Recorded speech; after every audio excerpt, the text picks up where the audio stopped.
What's up, everybody? Welcome into another YouTube live show. I am John Kurtz. Yes, I am here on a Tuesday. Yes, I have something going on tomorrow night, so I'm going to get you your content early. And not only that, it was a big enough news day and really like news last 24 to 48 hours that I figured we probably needed a show.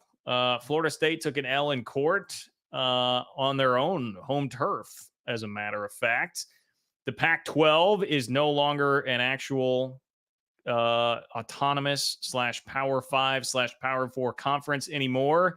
We have that, but the real crux of this show is going to be about the bombshell Ross Dellenger article that has all sorts of details about the college football playoff and how we got to the point that we are at today, where we barely spent a second at a 12-team playoff and are motoring right on past it, right? So we're going to talk about how everything got here, all the way back to the disagreements that happened when the 12-team playoff was attempted to be extended. And Jim Phillips is a guy that has taken a lot of barbs from me over the last couple of years on this channel. And I'm not going to lie, I came away rather infuriated with him reading the details about the resistance that he provided and how that took everybody from being able to extend a 12-team playoff, the same sort of structure, the same revenue split, not this inequity that we have in the current college football playoff structure. And instead, because of Jim Phillips and the Alliance, we did not get it. And Greg Sankey got his way, but also threatened to just leave and do his own thing. If you watch the video that I released this morning, you can see more details on that. But yeah, the SEC and Big Ten admitted that they basically did threaten to go leave and do their own thing. And that was a big part of how they got the leverage to get to where we are at today with the college football playoff. So we will get into that article, give you all the nitty gritty of that. I've got a hard out today, people. I've got a hard out. I have to be out right at 8:00. So keep that in mind as we roll through the show. I've just given you the basic outline of the show today, and we have a ton to try to get to. I will get to as much as I possibly can here in an hour, but if you have things that you want on the show, you guys know how to do that. You click the $ below the chat box in order to submit your donation and your chat. It will pin it in a separate column for me. Make it a super chat, put it in a separate column. It will guarantee that you get on the show tonight, but just keep in mind, we've got a solid, tidy about 55 minutes from when I started at 7:05 today. So nice, tidy, just under an hour for the show today. But again, if you want to support the channel and be a part of everything tonight, click the $ below the chat box. Attach a donation to your chat. It will make it a super chat, pin it in a separate column. Guarantees that you get on the show tonight. Let your voice be heard. Helps you control the content on the show. And as a way just to show your support for bringing college football, conference realignment, college hoops content on a regular basis here on this channel. Could not do it without the support of all of you guys. So I much appreciate everybody who does chip in there. And I appreciate you guys all being pretty accommodating here today. Those that will be able to hop in because it's a different day and earlier in the evening than it typically is. So thank you for helping rearrange the schedules here. If you are a Patreon subscriber to my 3MAW podcast, the K-State specific podcast, we are at 8:15 doing a live show there. So patreon.com/3MAW for the K-State fans out there, because it's been a big K-State news kind of a day, and I think will be a big K-State news week. So make sure you hop in there if you are wanting more of the K-State specific stuff. But hey, click the $ below the chat box if you want to get in with K-State questions. I am still here for some of those today during this show as well. Easy, free way to support the channel is just to click the like button on the video. I would really appreciate that if you could do that. That would be amazing. Just one click. That's all it takes to help support the channel as well. Just one like, all that I am asking for there. Leave a comment in the comment section. Leave comments in the live stream. All of that stuff really helps. Let me know your opinion. Love me, hate me, agree, disagree. Doesn't matter to me. All of that helps with the YouTube algorithm. So I welcome it all. And you can contribute to the channel as well on Venmo. It is John-Kurtz-4. If you are not catching this show live, John-Kurtz-4 on Venmo is a way that you can leave your question or comment there with a donation. And I will kick off the next show with your comment. Double checking. I don't We did not have one. We do not have one. So wanted to make sure of that. Oh, it looks like man, you know what? We are going to start with one because I missed one on the last show. Actually, it looks like this was a comment from a week ago. Garrett, my bad, Garrett. I owe you, man. So we're going to start with Garrett. Garrett contributes on Venmo and says, live show question. You get to change the nickname for K-State and or any college you want. What do you name them? Oh, man. I don't know. Like the K-State thing, like changing K-State, that's been so embedded in me. That's a tough one. My immediate thought goes to like, what could I do to the rivals? I'd have to really sit and think on that. I don't know that I have anything clever enough off the top of my head for what to do for the rivals, you know? Like Iowa State, Kansas, trying to think of something there. Could be like the Iowa State 10-win seasons, you know? Maybe that would be a nice change to make there, the Iowa State 10-win seasons. Something to strive for, something to aspire to. We'll go with that. We'll change Iowa State to the Iowa State 10-win seasons. So thank you, Garrett, for the question. And my fault, man, for killing you on that. I didn't get to that. I missed it. I just saw it when I went back to check the old account there. So anyway, thank you, sir, for being a part of the channel. All right, we're going to go over some of what was covered in the video that I had already on the channel earlier this morning, because like some of this is just crazy. I love Bob Bowlesby. We get a Bob Bowlesby anecdote to start this out. And this is why, you know, the video is framed as, hey, Jim Phillips helped cost the ACC millions of dollars. It's because basically what the article points out is like, hey, you could have kept, if everybody in January of 2022 would have just agreed to what it looked like everybody was going to agree on, we would not have the unequal split here with the revenue that we have between the SEC and the Big Ten, and then the other two Power Four conferences in the ACC and Big 12. Like they could have kept on equal footing, at least in the college football playoff with that, had everybody just agreed to it and we didn't have this stupid alliance pushback. But that wasn't Bob Bowlesby's fault. Bob Bowlesby was not a part of the alliance, and we get this anecdote about him right out of the chute in the story where it says at some point as discussions grew heated, and they're talking about, you know, everybody quibbling here, including the alliance pushing back against the proposal of finalizing a 12-team playoff. At some point as discussions grew heated, then Big 12 Commissioner Bob Bowlesby, frustrated and exhausted of the indecision, slowly packed his bag and began to rise from the table. Quote, "The meeting isn't over," someone told him. "It is for me," he shot back. So Bob Bowlesby just got up and left because he was so tired of nobody being able to make a decision. And for most people on the outside, that's how it was feeling for a while. Like, can these guys just make a damn decision? This is getting ridiculous.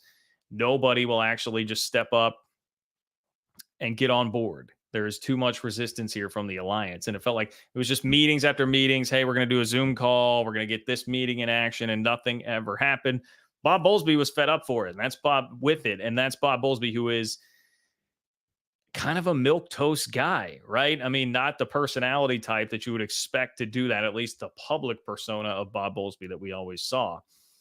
And Ross Dellenger points out, hey, what happened that day that was in January of 2022 inside a convention hall within the JW Marriott in downtown Indianapolis, what happened that day still lingers across college athletics. That's kind of the jumping off point for the entire article here. The fact that they couldn't come to a cohesive decision at that point is a big part of why we are where we are in college athletics.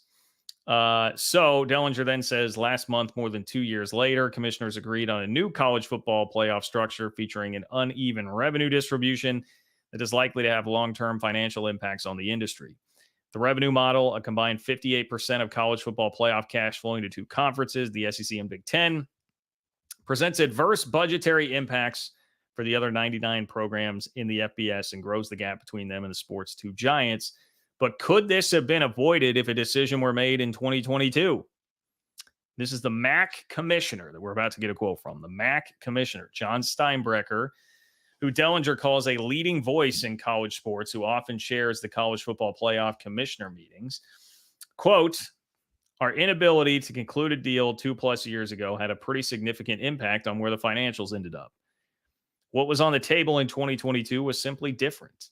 The delay opened the door for continuing changes to where we ended up. And yeah, I mean, what has happened in the last 2 years? It's just pushed more and more momentum toward the SEC and Big Ten splitting off and having complete and total control over everything. There would still be a gap there, even if the playoff stuff was on equal footing, but you would at least have an extra $12 million back in terms of what that gap is going to be, because that's like the ACC and Big 12 are going to get, like $12 to $14 million every year for the playoff. Each school will get that, right? And it's going to be about double that for the SEC and the Big Ten. So you would have halved the gap there that has widened between the two leagues. The TV contracts would still mean that there would be like a 20 to 30 million overall distribution gap in terms of the money, but that's certainly not insignificant. And it takes away just the symbolic nature of putting a rubber stamp on this college football playoff proposal, where you are literally acknowledging that you're a lesser citizen than the two big conferences there. There is a point of contention, Dellenger says, on how finalized a new college football playoff contract was in 2022. So you'll get most people telling you it was very close in 2022, as he kind of set the scene there, saying that it was close. But you'll get some who disagree. And guess who disagrees? That would be the subject of the video, the one, the only, Jim Phillips. There is a point of contention on how finalized the new college football playoff contract was in 2022. Even Hawkins used the word speculated to describe any tentative deal. But Bowlesby remembers that the proposal was much more measured and fair than what was adopted last month. And Greg Sankey believes that the 2022 proposal offered, quote, the opportunity to continue with the same approach. So Sankey and Bowlesby are both telling you, yeah, it was a better deal. It was a better deal for everybody not named the SEC or the Big Ten. But not everyone remembers it that way. And here is your Jim Phillips quote. Good old Jim Phillips. Jim Phillips says there were no guarantees at that time that the revenue or voting would stay the same, said Phillips, the ACC commissioner. Jim Phillips, dude, he is going to, I mean, as much as we went after the Kirk Schultzes of the world, the George Kliavkovs of the world, everybody that was on Team Pac-12 as it was burning down, Jim Phillips may be the next guy in that narrative. As we watch the crumbling of the ACC, maybe there's not much he really could have done because the way the cards started to fall, like Clemson, Florida State, Virginia, North Carolina, maybe not Virginia as much, Clemson, Florida State, North Carolina, they were always going to be looking to get out here. I'm not sure that the college football playoff being different would have actually saved him there, but it would have helped a little bit. And just every single, just being so stubborn and the leadership being so bad here, such an obvious blunder with this, and the way he is still now defiantly not really admitting any kind of fault in that, and here pushing back against what everybody else would say, like, hey, this is actually pretty close. And he's like, no, it really wasn't. To defend his position, defend his honor, basically. I mean, it feels to me very much in the same kind of vein there. So I'm not loving this at all from Jim Phillips. It says Phillips is the last commissioner of the Alliance who remains in college athletics. Kevin Warren, then of the Big Ten, is now the CEO and president of the Bears. You guys know George Kliavkov is gone. The three of them did not support expansion in 2022 for an assortment of reasons. He mentions the Pac-12 and the Rose Bowl, which, if Jim Phillips is one thing that's going to make me vomit, the Pac-12's defense of the Rose Bowl would be another. I hate it. That was something that was actually holding it up. It says the ACC's concern laid mostly with athlete health and well-being, given the extra games played in an expanded field. That still is a perplexing one to me as well. I'm all for the safety of the athletes, but that seems like a very weird line in the sand to be drawing at that point in time where everything was at right there. And by the way, Phillips said that it's now at least been partially rectified with changes to the holistic calendar. That just does not seem like something to hold up that sort of proposal with, in some ways, your life being on the line. Now, Phillips clearly did not have the foresight to see where the ACC was going to be going and that he would be getting sued by two of his members within the next couple of years after that. But I would suggest that it would have been smart and wise of him to go ahead and just sign what was on the table at that point and not be a second-class citizen. Here's another Phillips quote. Those three conferences were very specific about the areas that still needed to be addressed to move forward, and none of those ended up being captured to a conclusion agreeable by everyone. To say that led us to a completely different structure is wrong. That's just a word salad for I'm trying to defend my dumb position. Those three conferences were very specific about the areas that still needed to be addressed to move forward, and none of those ended up being captured to a conclusion agreeable by everyone. I mean, I'll try to translate there like, hey, all of us in the alliance were trying to fight for different things. We never got enough of a concession there. But he's also saying to say that led us to a completely different structure is wrong. I guess I would be curious what he would attribute the completely different structure to, what he would attribute everything changing to if it was not that. Now, here's one of the big keys in the article.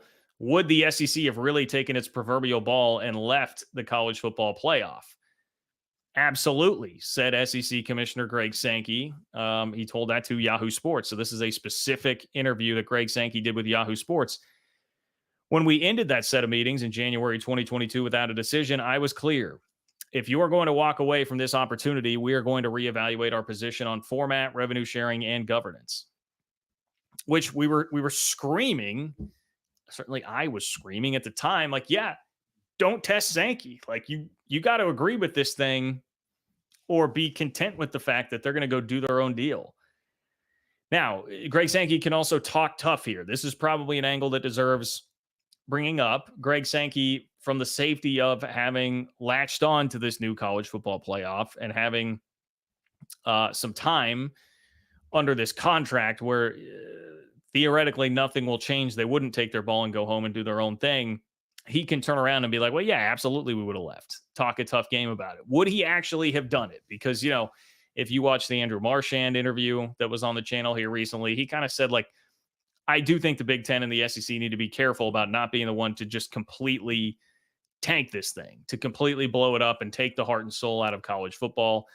That could very well be bad for business. And I would think that Sankey is wise enough to probably at least consider that. So maybe this is just huffing and puffing and positioning from a relative position of security here in terms of what he can say about this. But certainly it shows you that they were brash enough to be wielding that as a threat at the negotiating table. Quote, people called me after the last deal and said, why did you take a hard line? Why did you put us in this position? And I assume that would be people talking to Sankey saying, like, why did you put us in this position to sign on for so much less revenue than you guys? And Sankey said, you guys walked away from the deal. So there you go. Greg Sankey says, Jim Phillips, you walked away from the deal, dog. Sorry that Florida State's upset, but you had a chance to not be signing on officially to be a second-class citizen. All right, here is where we're now getting beyond where I got on the first video from earlier today. Over the course of the 6-year college football playoff contract, an SEC school will earn about $140 million in distribution. A school in the ACC will earn about $80 million. So over the course of the 6-year college football playoff contract, it's going to be a $60 million difference there for a school in the ACC and a school in the SEC. The revenue structure makes the situation more precarious in the ACC, where Florida State and Clemson have already started the process of seeking a legal mechanism to exit the conference, citing an expected $20 to $30 million annual financial gap between the ACC and SEC and Big Ten schools. In an interview with Yahoo Sports, ACC Commissioner Jim Phillips described negotiations as, quote, incredibly difficult and challenging at times, and incredibly difficult and challenging and at times heated. Which, yeah, of course that is the case when you're dealing with Florida State and Clemson in the state that they're at right now. We can just read little bits of the legal briefings to understand what's going on there. Quote, I don't think anybody loved all of it, but everybody tried to message what they felt was important. I'm having a hard time reading tonight, guys. I'm sorry. Quote, I don't think anybody loved all of it, but everybody tried to message what they felt was important for their conference. You bargain and push as hard as you can. Okay, so we're back here to my fault. We're back here to discussions about the college football playoff. He is saying we're incredibly difficult and challenging and at times heated, and you can understand why. If a 14-team or 16-team playoff were applied to the previous 10 years, the SEC would have been responsible for roughly 40% of participants, a figure that Sankey used during an intense 6-week negotiating window that played out among college football playoff leaders, which, like, of course, Sankey was wielding that as power in the boardroom here to negotiate with all of this. Of course. Why would he not?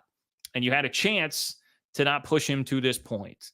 But guys like Jim Phillips trying to hold it up for student athlete safety at the time got us to this place where he now was going to say, all right, well, I'll fight with everything that I've got. And it's pretty easy to just go. Now, whether you want to say it's been influenced by ESPN for like 2 decades, providing the SEC with a little bit of extra propaganda help, you can say whatever the reason is why you think that they have had so many more teams in the playoff. But the fact of the matter is they have, and he's going to come with those stats ready to go. And he did. In an interview, Sankey suggested the league at first requested even more than 29% of the revenue. So Sankey started higher. I mean, he's a shrewd negotiator, and he's saying, look, we put 40% of the participants into this thing. That's probably where he started the negotiation, I would have to imagine, at what the revenue split should be. We put 40% of the teams in here. We should get 40% of the revenue. That's certainly what I would have done if I were him. And eventually it comes down to 29%.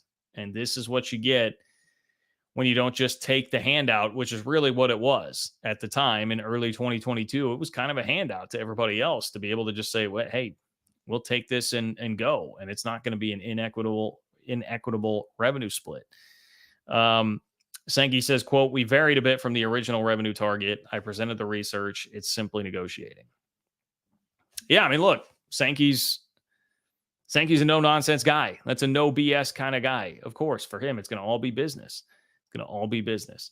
We do get a Brett Yormark quote, and this is the first time that I feel like I've really seen him say something quite to this effect, just expressing his disappointment in the way the revenue split is. Although Brett Yormark did a hell of a job, because it's been pointed out, like, if you go take the way that they were breaking up the participants in the playoff, technically, like Cincinnati and TCU, that'd be all you have for the Big 12 to hold up there. The ACC has had all the appearances that Clemson has had in the college football playoff, and then obviously Florida State, like with Jameis Winston, they had more firepower there in terms of playoff participants, and yet the Big 12 and ACC are getting nearly the same revenue split. It's very close. It's like 2% off, 12 to 14% there.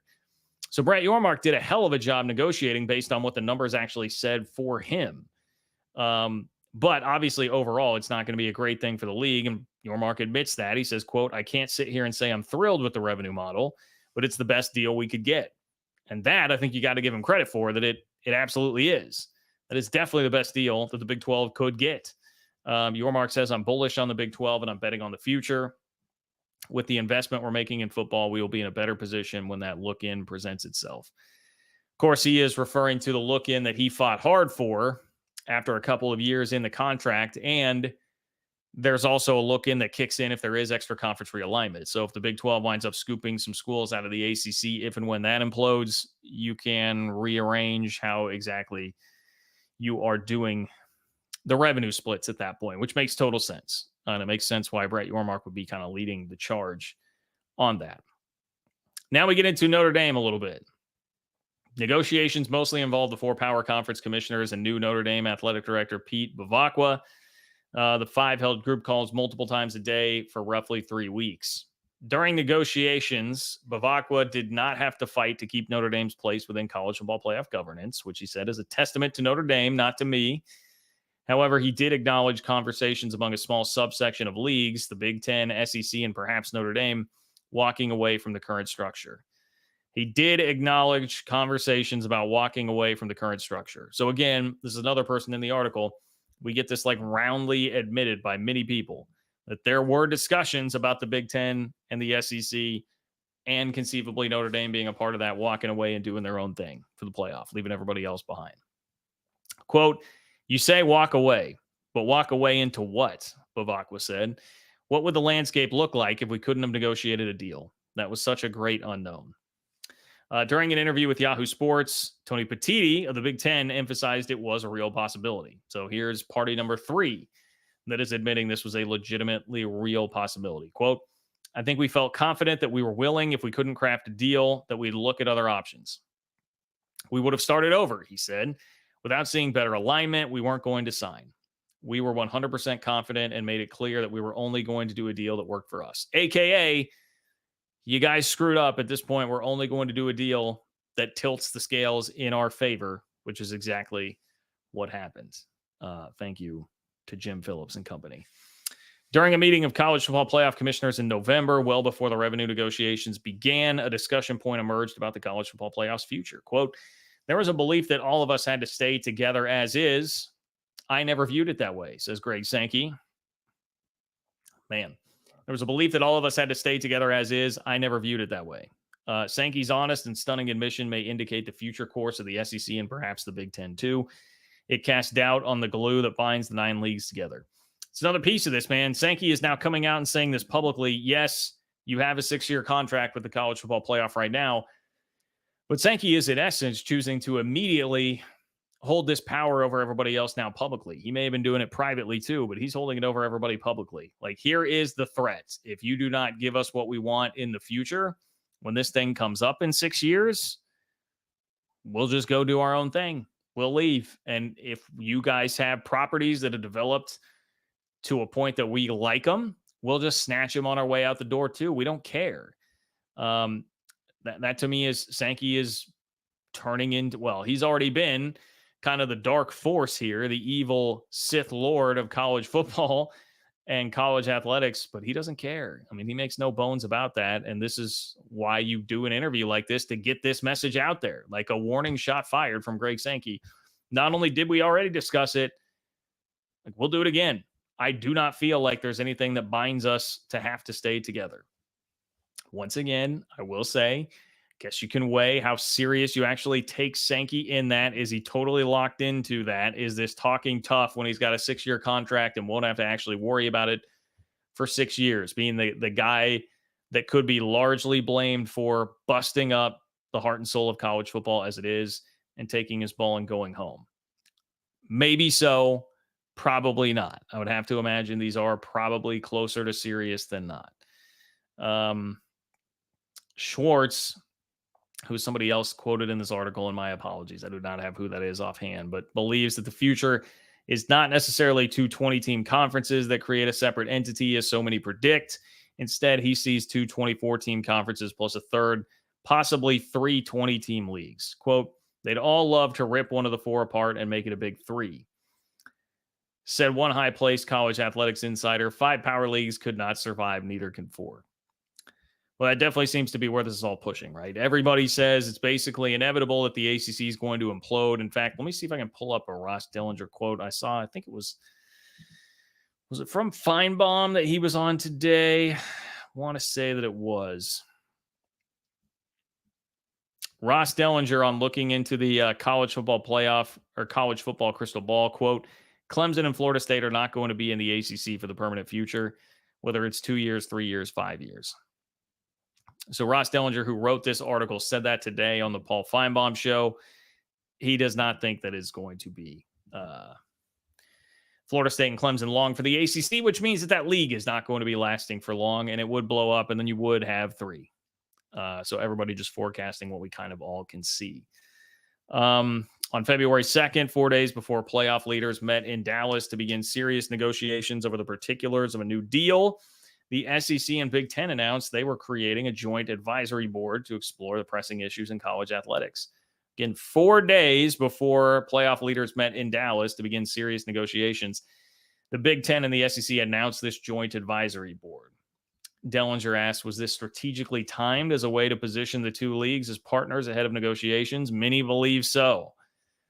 Yeah, especially if you got Sankey now coming out after the fact and being like, yes, we thought about leaving. That was a real discussion, and I don't feel like everybody needs to stay together. He's a pretty calculated guy. It would make a lot of sense that was pretty symbolic. We get a little bit of Group of 5, all right? Don't ever say we don't talk about Group of 5. Here's some G5. The Group of 5 situation in any new model is cloudy. For now, the highest-ranked Group of 5 champion earns a spot into the field. Despite that spot being contractually protected in the new deal, Sean Fraser, the AD at Northern Illinois, wonders if it will really continue. So Group of Five is like expressing skepticism as to whether or not they will actually legitimately maintain their spot in the field, which, as it stands, they're going to have one. Frazier wants to revive a failed effort from years ago to create a 4-team Group of Five championship tournament hosted by 3 bowl games, which would be 2 semifinals and a championship. Look, if you want to do that, I mean, that's basically kind of like your best plan if you're not going to be a part of whatever this turns into seemingly in 6 years. But I guess they're expressing skepticism that will even play out until then. So like, hey, let's get a contingency plan here. Let's just get our own thing ready, which would mean we just go play our own little 4-team tournament, which I do think people would watch. It wouldn't be the same as the college football playoff, obviously, but I do think some people would watch that. It says revived effort. I didn't know that there was an effort for that at one point in time too. That was also news for me. But you can see, like, there's already skepticism from the Big 12 and the ACC and the positions that they are in. Go down a level to the Group of Five and everything that they're dealing with right now, which is NIL, transfer portal, losing guys like crazy who are jumping up. Like that, it's hard for them to hold on to anybody that has success at that level now. I'd imagine they're much more jaded, even in the Big 12 and ACC with how crazy things are. They have to be much more jaded. And so because of that, they're sitting here like, look, we don't even trust that this is going to hold up over the next 6 years. Like, why would we actually trust that? Which I can understand. I can totally understand their position on that and their point on that.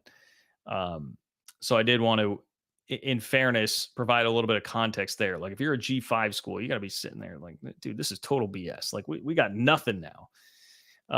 Another concern. Well, here's a quote, by the way, from Sean Frazier, the AD at Northern Illinois. He said, quote, "We have to think outside the box. Next 5 years, we might not have access to the playoff or increased dollars. And what about sharing revenue with athletes? Most Group of Five programs do not generate a profit, and many Group of Five athletic departments are subsidized by university and student fees. So, yeah, they're looking down like revenue sharing. How are we going to do that? I make this point regularly on this channel that I think will be one of the real turning points where you see how much of a you-know-what it's going to be for the Big 12 and the ACC moving forward is going to be when, and not if, but when revenue sharing happens with the athletes. That's where you're going to see the extra 20 to 30 and now tack on an extra 10 to 12 thanks to Jim Phillips and company here and the way that the playoff broke. Tack on all that extra money. That's going to be so much more that they have to just share with the athletes, which is going to make it tougher to keep athletes if you are the Big 12 or the ACC. Group of Five, again, has to look at it from like a different level removed and a different level more screwed here, basically, and saying, like, how can we do that? Like, how can we feasibly do that?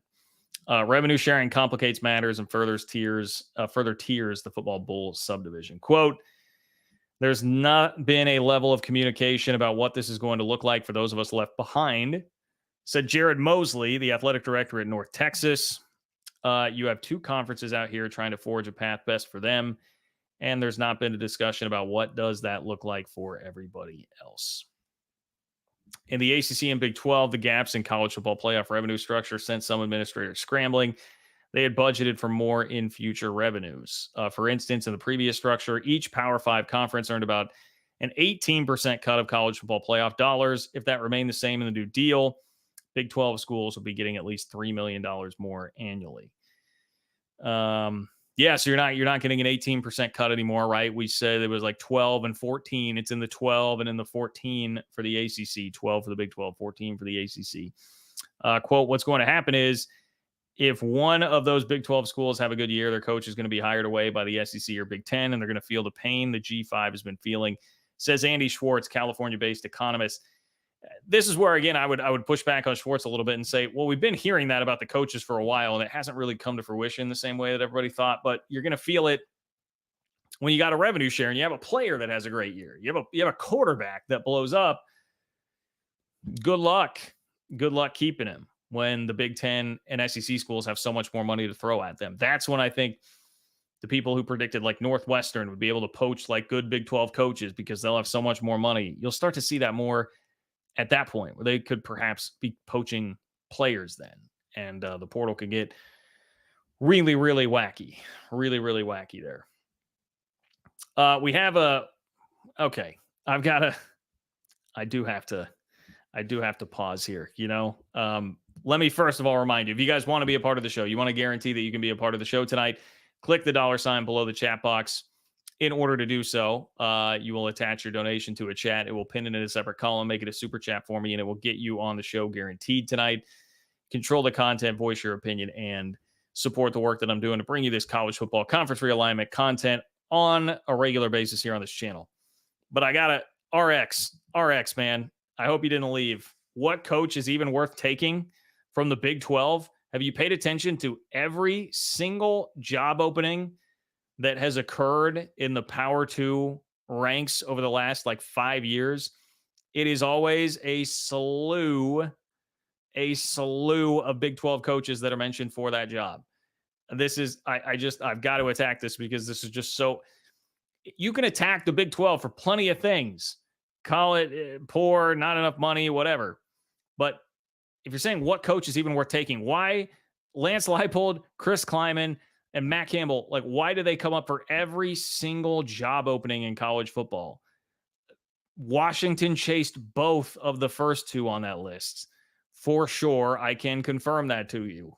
These are highly coveted coaches. A couple of years ago, Dave Aranda was being mentioned for every job as well. Luke Fickell was at Cincinnati. He was being mentioned for every job possible and finally took one.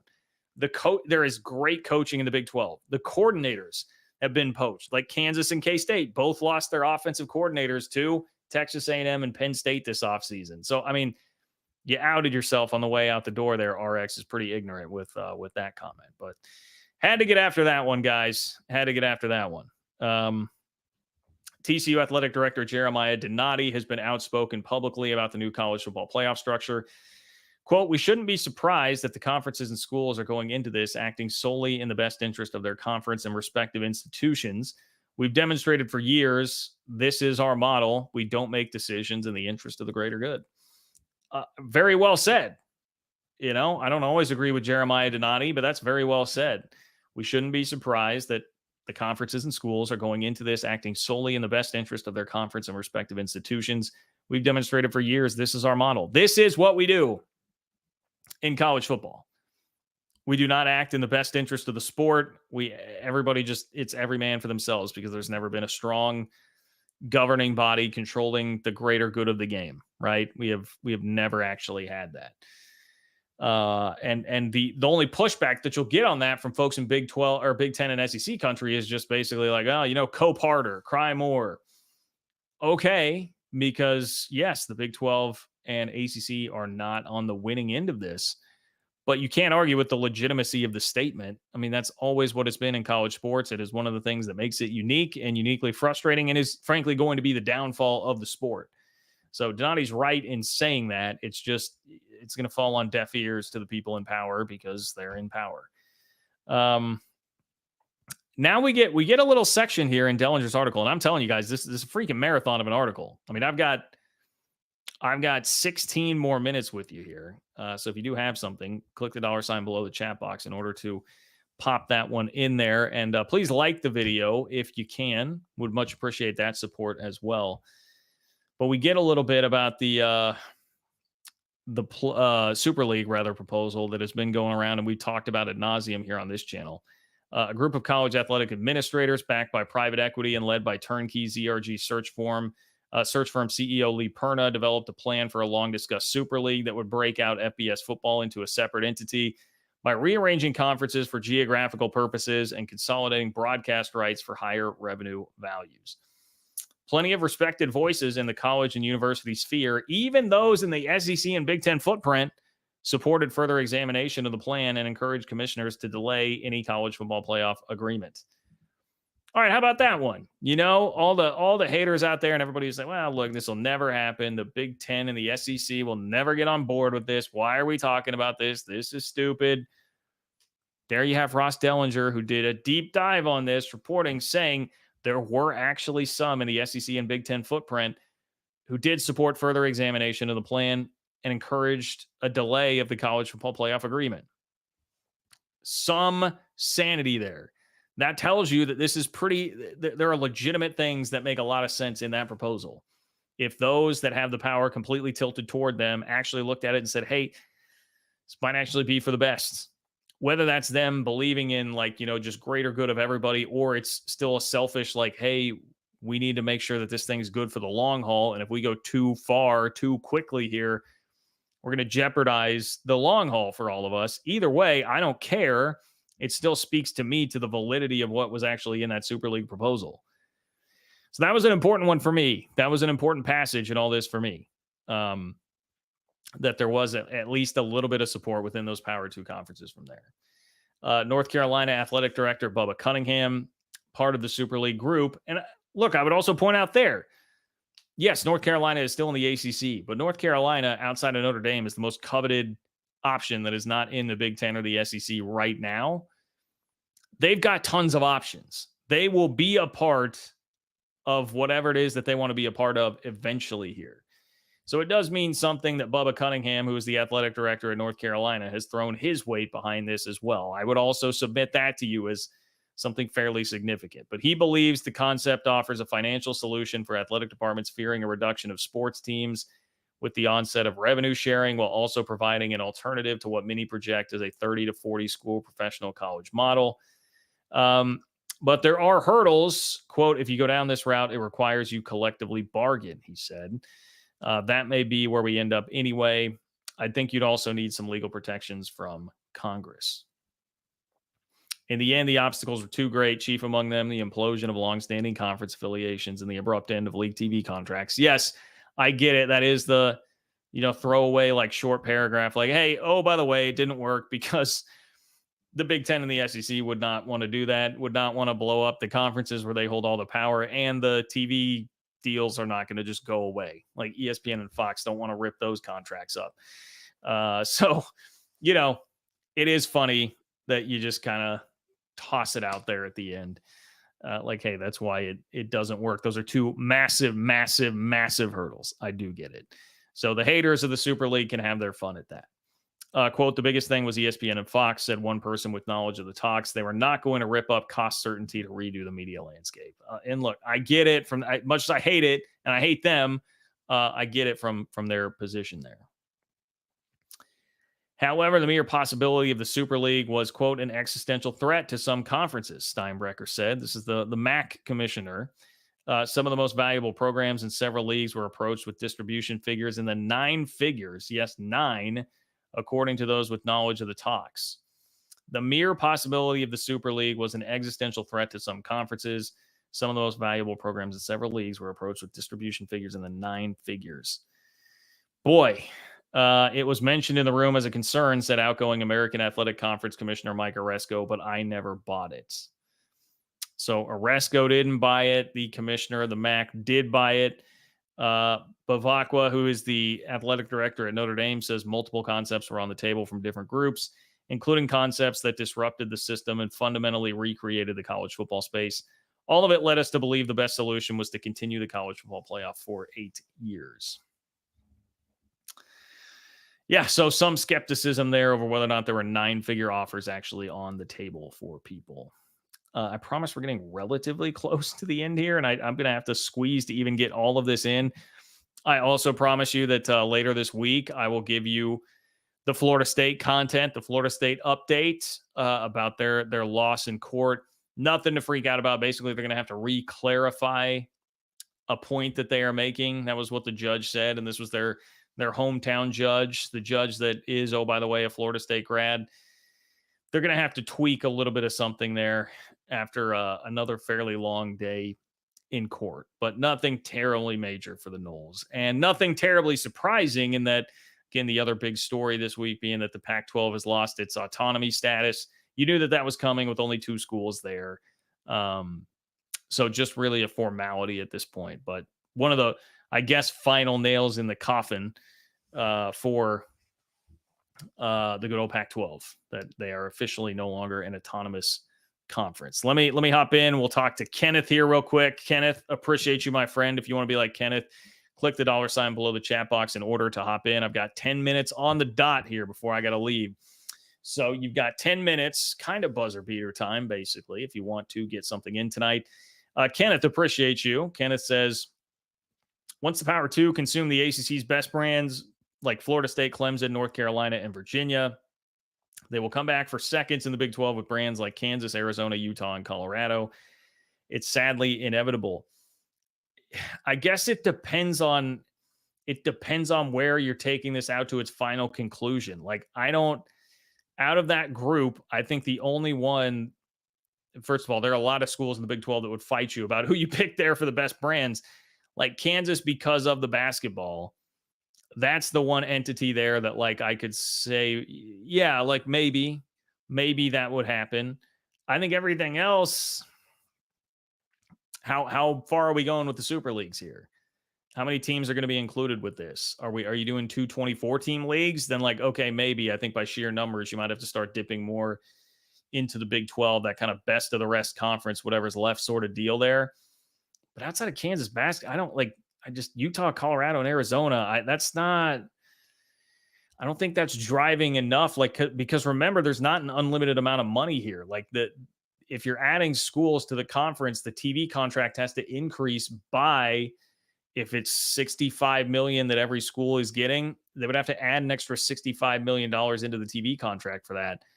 I don't see where that's actually happening. Like Kansas basketball, I suppose maybe, but I don't even think that's really a thing, or else you would have already seen that happen. Like, would the SEC not love to have the Kansas basketball property if it would still make everybody more money? Yeah, they would.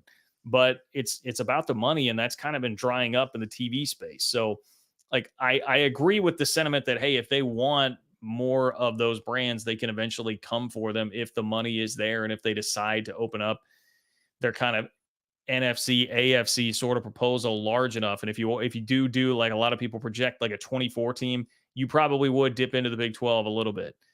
But there's no guarantee that that's going to happen, or that you're going to get there, or that the money will actually be there. So I would say yes and no. The inevitable part is that if they wanted to, they certainly could. They will always hold that power. I just don't know if it's actually inevitable. It's going to depend on where the clean break actually comes in all of this. But Kenneth, appreciate you being here. Shout out to Greenville, North Carolina, and ECU, a place that I have visited before. I've been to Sup Dogs. Shout out to my guy Josh Graham, who took me around there, who used to do some radio in Greenville. So appreciate you, Kenneth. Great to see you on the channel here tonight. Alan, what's up, Alan? Appreciate you, Alan. Thank you for hopping in, as always. Alan says, John, not so sure that the Big Ten and SEC money advantage equals better performance. The highest performing companies often are the ones with fewer resources, requiring better decisioning. Trust your mark, Rock Chalk Jayhawk, Alan. Well, I like the sentiment, Alan, and I don't think that you're wrong in terms of the business world at large. I think this is like we've seen it in NIL and recruiting right now. Like, money talks so much. That's such a significant financial advantage when you're talking about literally double the amount of TV money coming in. And that's such a huge percentage of the amount of money that's going to be made by these athletic departments. And if you are revenue sharing with the athletes and you can just kick it directly to the players, like, that is so much extra money for players and support staff and coaches. The coaching threat will still be there, like people think would be right now. And then you're going to have it with the players too. I just do think that that's a huge hurdle to overcome to keep enough talent, especially in football. Like basketball, I think it will continue to be a little bit more equitable. You got less guys to pay. Maybe schools will start focusing in a little bit more on basketball as opposed to football if the football thing becomes impossible.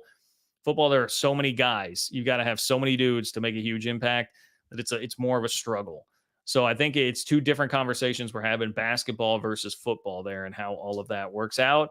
But in football, it's going to be really hard, even though I think you have a point in general about, companies and just being as well resourced as possible and better decision-making and all of that. But look, I will trust in your mark to make the best out of this situation. I think that's his quote that I read earlier was pretty indicative of like how I would feel about the situation. He's like, look, I'm not happy with what the revenue split is overall, but we got the best deal that we could, and I'm bullish on the future of the league. because we're going to lean into basketball. We're going to try and go international. We're going to do all these creative things to make the most out of the league that we possibly can. That's my attitude towards it. That's my attitude. Like, it is what it is. It's not what we'd all like it to be, but Brett Yormark gives you the best opportunity to make the best of the situation. So on that sentiment, Alan, we definitely agree. So appreciate you, my friend. Congrats. I saw that Jacoby Bryant announced that he is going to be staying at Kansas. There have been some rumors that he might be tracking to Boulder, and that there was a little bit of tampering perhaps going on there from Colorado, but sticking around at Kansas. Probably got a little bit more money out of Kansas, I would think, but that's big for the KU defense. So congrats on that, Alan, and I appreciate you being here as always. Browns and Beers, great to hear from you. Browns and Beers representing the good old West Virginia Mountaineers. Hopeful that Brett can relatively always negotiate what will be the best deal for the Big 12. He has a good head and a sense of where things are going. He does. That, again, is like, if you need, I think it's a small thing that's probably been a little bit underreported and under talked about. But if you had any doubts about what it is that Yormark can do, the fact that he negotiated the Big 12 getting a very similar share to the ACC in this new revenue split, when the ACC had way more college football playoff appearances between Clemson and Florida State than the Big 12 did with TCU and Cincinnati, that was impressive. That was a very impressive job and a pretty shrewd negotiating job for Brett Yormark there. So you should absolutely trust him, and I definitely do, to get the most out of the Big 12, whatever that is. And that's the kind of peace of mind that I can have at the end of the day. It's not the peace of mind that we would ultimately want. We'd love to be a Big 10 or an SEC school, everybody in Big 12 country. You don't have that. Next best thing, got a commish that I trust with stuff like that. Not always the best with, like the ins and outs of like running a conference, more boring stuff. I probably should tread a little bit lightly here. But for instance, the biggest example to me has been how the tiebreaker thing worked in football, where they were like kind of doing that on the fly in the middle of the season. Some of that stuff, maybe not great, but the big picture stuff, the more important, bigger picture stuff, they've definitely got a grasp on. So I'm with you, Browns and Beers and Alan, kind of on the same wavelength there of where things are at. All right, I've got like 2 minutes here. Where was I at? UNC Athletic Director Cunningham describes the college football playoff structure as a manifestation of a trend that was ignited 40 years ago when the Supreme Court permitted conferences to control their TV rights, a move that ballooned resources and separated the big from the small. Quote, you see more of a stratification of successful programs. There is a relationship between resources and your ability to compete. It's incumbent to be successful in football. May just have to cut it off there. We still have a little bit of this. Shoot, maybe I can give you one more video on it. This was such a huge, massive article to try to digest. It gets into private equity, although the last time I did a private equity video that was excellent with Andrew Marchand, it did not perform as well. So maybe there's not as much interest in the private equity thing, but I do think that is a very fascinating piece of the equation here, and where we might be headed down very soon, whether it's, and I think we've always thought about private equity in terms of Florida State, Clemson, teams trying to leave a conference where they'd have to make a 9-figure payout in order to do so, perhaps. But you're also talking about schools needing help for the back pay of NIL based on what would happen in the House lawsuit.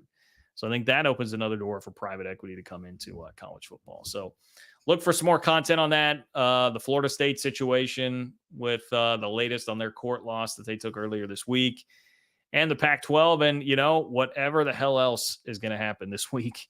But I've got something to do tomorrow night, so I squeezed this one in for you tonight. Appreciate everybody who attended.